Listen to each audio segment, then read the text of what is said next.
সুবোধ সরকারের লেখা মা আমি রোরো। আমার মা একদিন কাশি থামিয়ে বলেছিল, খোকা আমার পাশে একটু বসবি? সেদিন আমি বলেছিলাম, মা 6টা 10-এ আমার ফ্লাইট, এক্ষুনি বেরো। আজ আমি একা কড়িতলা ডাইনিং টেবিলে। কেউ আমাকে খেতে ডাকে না, কেউ বলে না আর একটু ভাত দিই খোকা। ডাইনিং টেবিলে বিড়াল বসে থাকে। থাক, একটা স্তব্ধ ডিনার সেট, 3টে দিগন্তহীন চেয়ার, পায়ে জ্যোৎস্না লেগে আছে, ছাড়তে পারি না। খোকা আমার পাশে একটু বসবে? মা বলে একটা চিৎকার করে উঠি।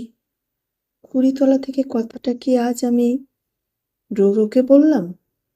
কি হবে বলে? কোনো দিন ওর কাছে যাবে না। তাছাড়া কথাটা আমার নয়। একটা গোটা ছটলেক, একটা বিধাননগর চিৎকার করে বলছে, খোকা আমার কাছে